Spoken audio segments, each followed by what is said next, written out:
Hello, good morning, listeners. Hello, good morning. Yeah.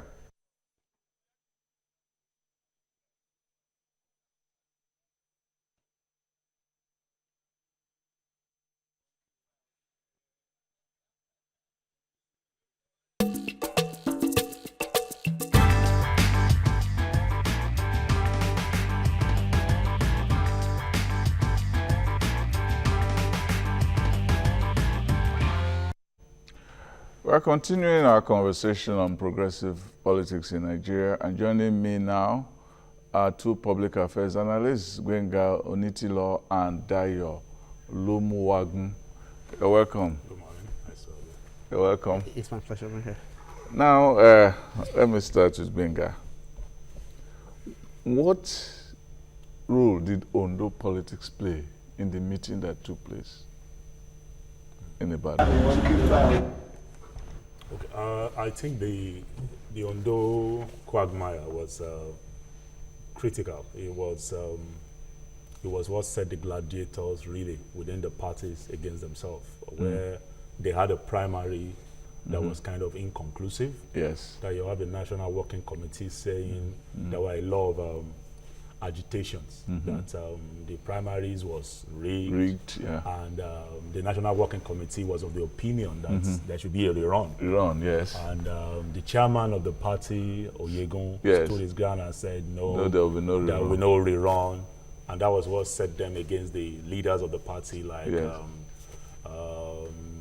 P.C. Akonde, Yes. and also former governor of Lagos State, Asiwaju. Asiwaju. Yes. And those were the key people Yes. that started even the change agenda everybody was shouting about. Yes. And that was where it started the quagmire. Well, but what I found interesting was that for the last time Akeredolu competed against Mimiko, Yes. I found out that Asiwaju stood Behind him. Yes. And this time around, the question will be asking, what would have happened Between then and now for him not to have the loyalty and commitment of his benefactor Yes. to commit to him. So Yeah. the Ondo politics played a lot of critical role, because we have now, if we look at the APC right now, it seems to be a party that are strange brain fellows that just came in with the goal of, let's just take power. Yes. And there are quite a lot of people there that never really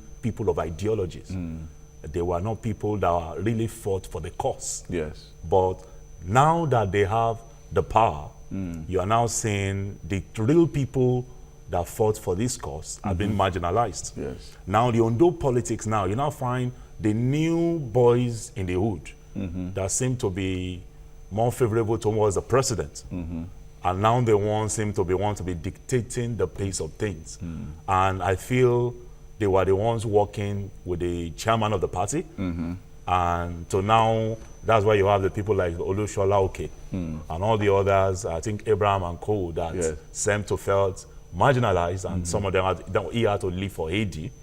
And quite a lot of them did not support the emergence of Akeredolu as so now the challenge we have is, these are people we call progressives, Yeah. and they have not shown themselves to be real Democrats, which was one of the critical things that Chiwaju came out to say. Yes. They were the democracy and the ideology they hold firm in the Southwest. Yes. These same people have not exhibited that with what happened in Ondo State. And there were so many rumors that saying Asiwaju was supporting Olushola Oke and all that. Yeah. And some people are saying Mimiko was working with Akeredolu. A whole lot of things. A lot of mash and all of that. But Yeah. at the end of the day, Yeah. if you see the last campaign of the party, when you had Fayemi coming, making some insinuations, whether you vote for us or not, you better join us now. Yeah. And those kind of things, you begin to wonder. These are proteges of great men. Yes. And the great men that made these guys. And now they are coming because now they seem to be in the mainstream of politics. And if you really look at it, these are people that cannot even win in their own constituency. You remember when he was a governor, 16 local government was what Fayose took. Yeah. People are claiming Fayose rigged. No, yeah. it was not rigging. Fayose was more popular than even you. That was a governor in your state.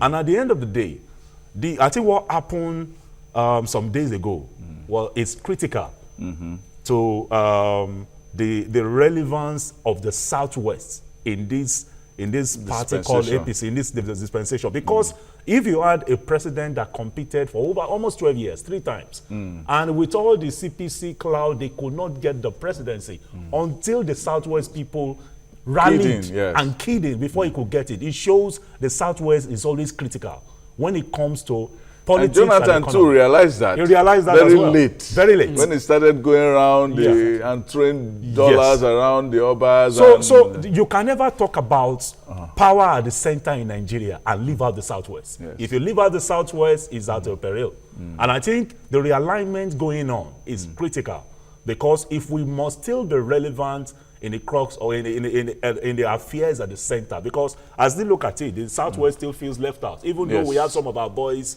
as ministers, but I'm not thinking these boys are in alignment with what their benefactor wanted. Because if you see the things that were campaigned for during the campaign, most of the ideologies, it shows the people there now are not people that are driven by ideology. They're just driven by ego, the relevance that we are now there. Because they fought for things like, they campaign on things like state police, education, restructuring through fiscal federalism. And we don't see all those things at the center of the policies they are pushing. Okay. So I think what happened in the Southwest, it's critical, but it's coming too late, but better late than never. So, Daya, what's your take on this? If I look at all the politics, vis-a-vis the realignment that is, I mean, the supposed realignment that is going on. Yes. I mean, like he said, maybe what snowballing into all of this was the Ondo saga. Yes. Maybe the rift in the party. I mean, some people say there's no rift. Maybe the rift could have been managed without the Ondo saga. Yeah. People saying that, you see, it's not about whether I'm interested in this person or I'm interested in that person. I have a right to choose. And whether it's Asiwaju, whether the people involved, they have a fundamental right to choose. But what we're saying is, what was the process like? In choosing? In choosing. Was it transparent? Not democratic. Was it democratic? So you cannot say you're you're part of the progressive and you go against the basic tenets of progressives. So I think the Ondo issue really caused a lot of things. If I leave that side, you come to the fact that people say power corrupt. And you see, as a politician, whether you're the progressive or the otherwise, what you're looking for is the power. I mean, nothing will change until you gotten the power. Whether for you as a person, or for the people, or for the region, or for your... What you want is the power.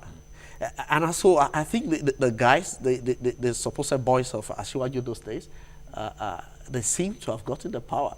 And they felt all we care for is the power. And for us to continue to be relevant, as long as you don't have the power, I mean, we're ahead of you.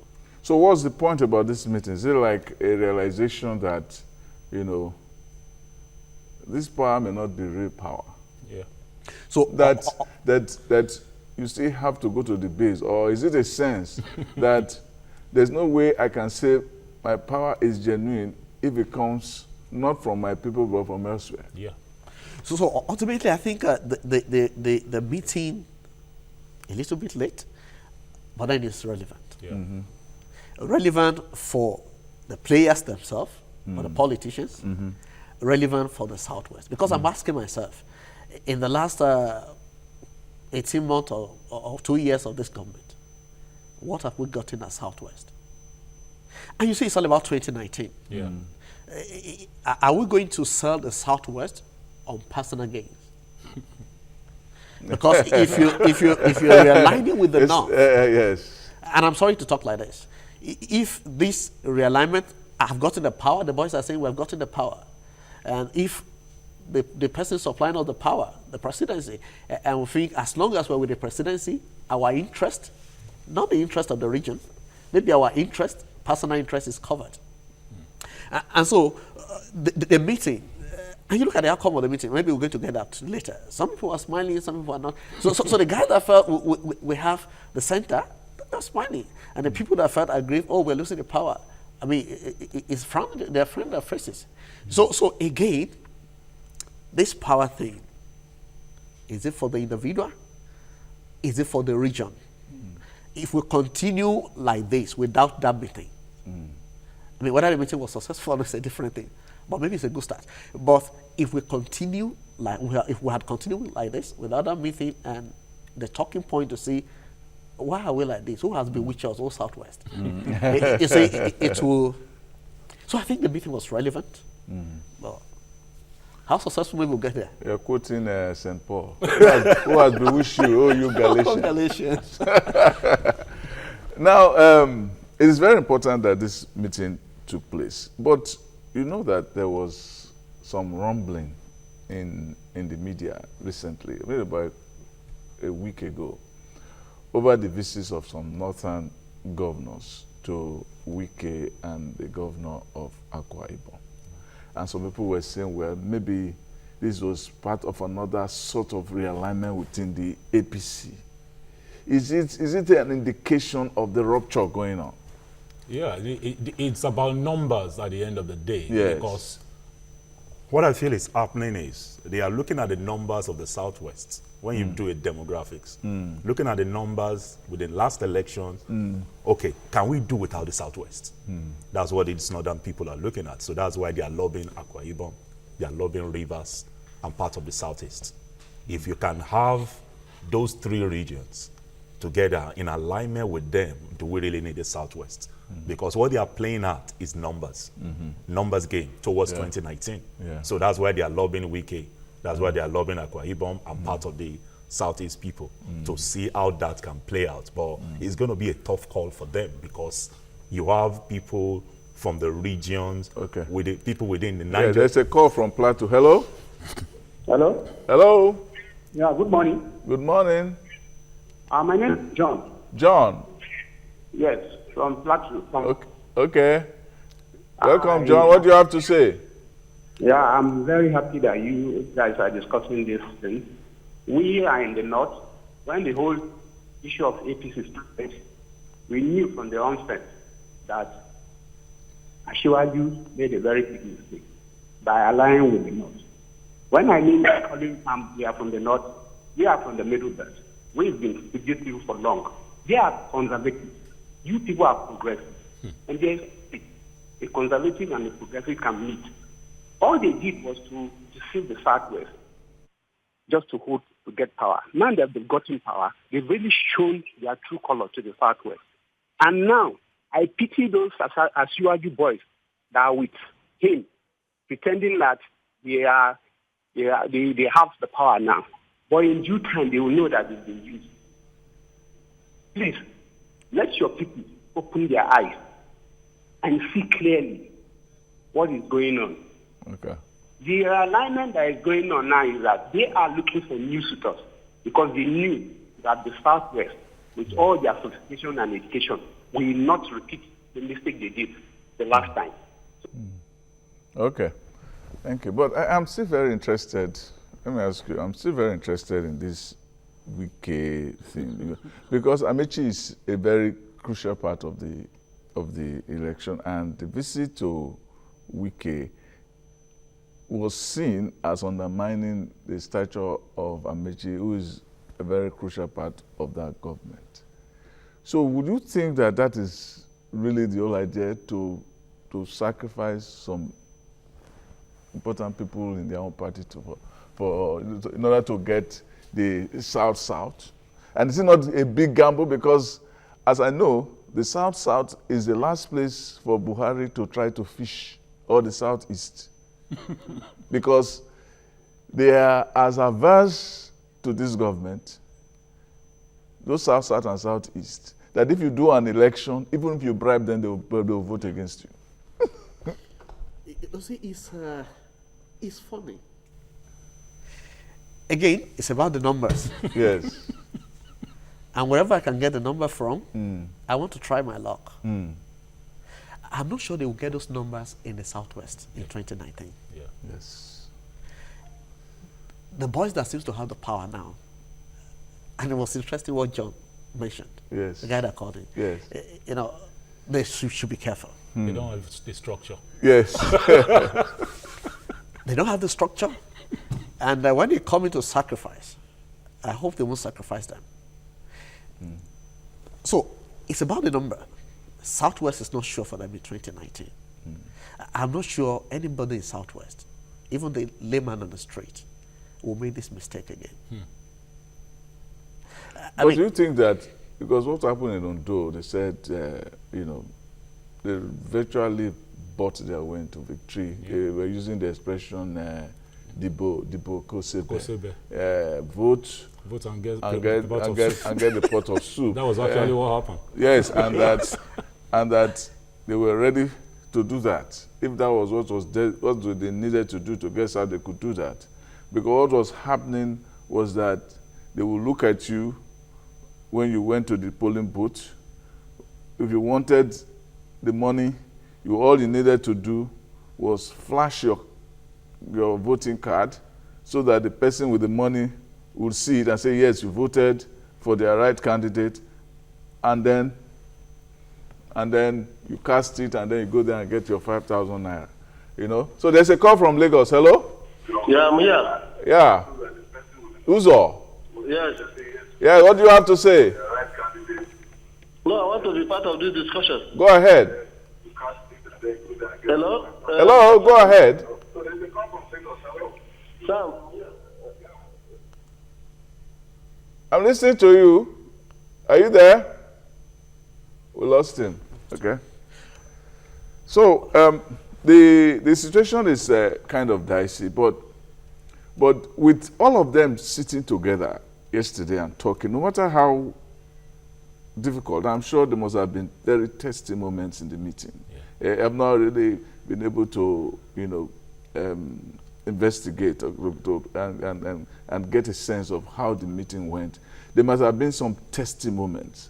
But it's better to have that testy moment and come out and discover that, well, it is better that we held the meeting and talk to ourselves than go into the meeting, not having a meeting at all. And when you have the meeting, means that we are beginning a process of closing ranks. The question now is will the people, how transparent were the things that went on at that meeting? Did they say what was in their minds? Did they say what was in their mind? Was anybody a spy? Yeah. So because it shows there's so much disharmony, but it's good that they've had that meeting. It's a starting point. It could be a starting point, the first of a series of meetings. And for the people want to see what will happen in the coming days. What this meeting, what it will lead to in terms of the policy that will start evolving in the coming days, and what their own people that are from the Southwest that are part of this government, what they will start pushing, the narratives you will start saying in the media and the economy as a whole. Okay. What's your final take? So, see, the realignment, a good development. The progressive coming back to their senses and hoping to get power at the end of the day. But let's see how this plays out. But my fear is we got to address the fundamentals as we go. You were talking about Ondo. I mean, before the guy calling. Yes. And somebody was telling you whether you vote or not. Yeah. Whether you vote for, if it's one vote, we got it and we won. Yes. And they clearly won. Yes. And the kind of money that was spent in Ondo, I've never seen it spent in any election. Terrible. And if you set that precedence, and if that is what we are going for in 2019, recession, and in a government that says it has no money for programs. But you have money for election. People collect running to 10,000, 5,000, like you said, vote, show that you're voting. But have we really had any credible election under this? You see what the challenge I have? That is the problem. Have we really had any credible? This is recession, and we're going to 2019. People are hungry. They needed to feed. They needed to cook soup. So we have to this calls for vigilance. So you cannot say that they cannot buy their way into an election. Yeah. All right. Well, thank you very much for coming. I really enjoy your company today.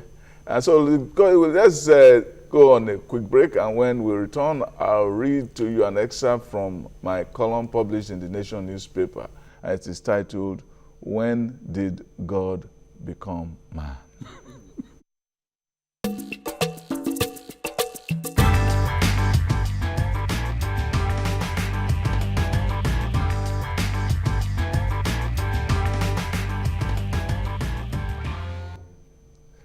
Yes. Not many expected the sort of headline that arrested the front pages of the newspapers. That's the last Sunday. Pastor Enoch Adeboye retires. It seemed for many eternal on that holy couch.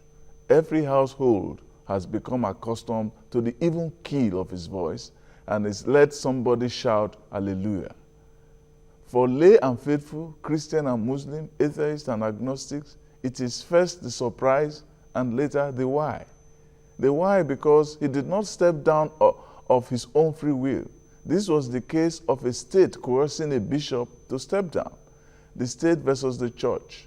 Adeboye stepped down, but only in the Nigerian church.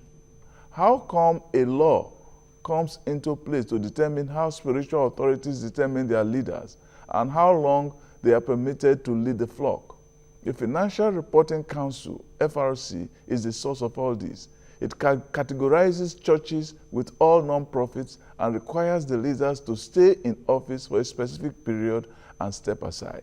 It is a case of man playing God with his institution. It calls to mind the question asked by a famous theologian and philosopher in the medieval age. When did God become man? Peter Abelard, the castrated upstart of that age, was not referring to the friction of church and state directly, but the echoes are not mistakable. Today, the secular outweighs everything, including the spiritual. The church leaders have also quite often quoted Paul's epistle to the Romans that everyone should be subjected to the, quote, higher powers, unquote. Even Jesus, in addressing the question of loyalty to state, asked his followers to see Caesar's coin.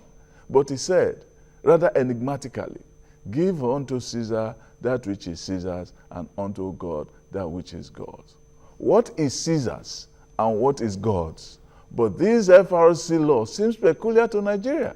No one forces the Pope to step down. John Hagee has led his church for over 20 years. The Archbishop of Canterbury steps down at 70 years. Some have argued that the problem with our churches is that they are run like monarchies. That is, different from the story of the counterparts in Europe or US.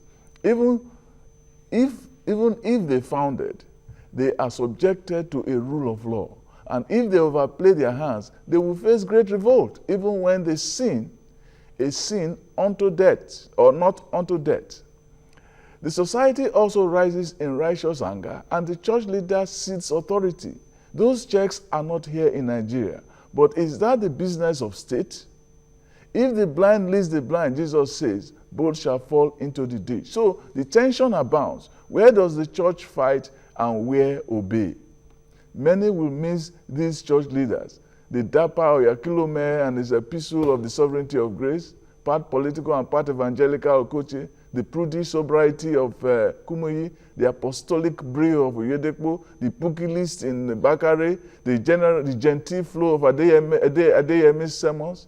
This will imply the birth of a new generation. Will they rise up to their founders? That is to be seen. We look forward to whether and how the leaders comply with the FRC. Will they accept the church as the better luminary or the lower? Whatever the answer, they will be haunted by Abelard's question. When did God become man to determine when a pastor should quit the pulpit? Or when did man become God to do the same? Well, some developments have happened since that article was written. They fired the leader of the FRC, and it looks like the politics of the church has overtaken them. Okay, so, well, still a development we'll be watching. On that basis, I say thank you for being with us. I thank my guests for coming again. A pleasure. And until next week, be good.